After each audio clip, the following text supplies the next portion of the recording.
ঘটনাটা এই জুন মাসেরই শুরুর দিকে। লকডাউনে ঘরে বসে ওজন কিছুটা বেড়ে যাওয়ায় আমি সিদ্ধান্ত নেই প্রত্যেক দিন জগিংয়ে যাব। তবে ভোরবেলা থেকেই হাসপাতালের ডিউটি থাকায় আমি রাত 9টার পরের সময়টাকেই বেছে নেই জগিংয়ের জন্য।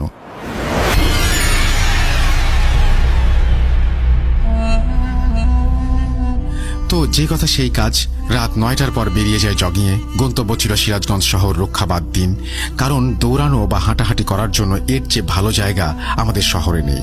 যথারীতি মিনিট 10-এর মধ্যে সেখানে পৌঁছে যাই।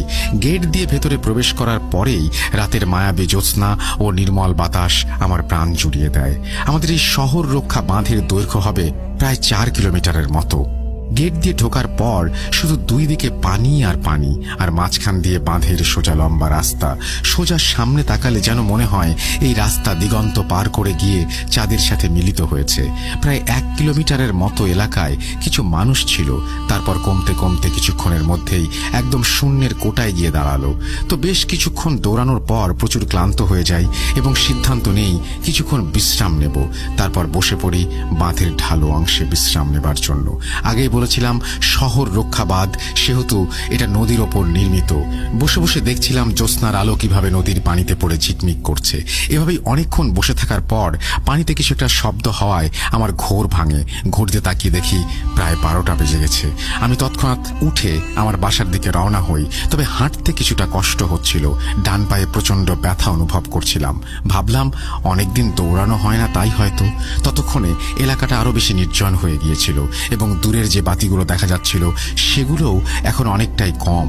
আমি আবার দৌড়ানো শুরু করি। কিছুক্ষণ পর বাঁধের গেটে এসে পৌঁছাই। পরে পায়ে ব্যথা থাকার কারণে রিক্সা নিয়ে বাসায় চলে আসি। শরীর ক্লান্ত থাকায় বাসায় এসে ফ্রেশ হয়ে কিছুক্ষণের মধ্যে আমি গভীর নিদ্রায় ঢলে পড়ি। জানি না ঠিক কখন আমি স্বপ্ন দেখতে শুরু করি। আমি স্বপ্নে ঠিক সেইটাই দেখতে শুরু করি যেটা আমি গত রাতে করেছিলাম। আমি দেখতে থাকি আমি বাঁধের রাস্তা দিয়ে দৌড়াতে দৌড়াতে একটা সময় ক্লান্ত হয়ে বাঁধের ঢালে হেলান দিয়ে বসে পড়ি এবং এক দৃষ্টিতে নদীর পানির দিকে তাকিয়ে থাকি। কিছুক্ষণ পর হঠাৎই আমি দেখতে পাই যে কিছুটা দূর থেকে বিশাল আকার একটা মাছের মতো কিছু একটা আমার দিকে এগিয়ে আসছে। তবে আরো কিছুটা এগিয়ে আসতে লক্ষ্য করি এটির দেহ প্রায় 1 হাত লম্বা, লোমে ভর্তি, এবং হঠাৎই সেটি পানি থেকে উপরে উঠে আসে। রক্তবর্ণ চোখ এবং বিশাল আকার দেহ নিয়ে 4 হাত পায়ে এগিয়ে আসছে আমার দিকে।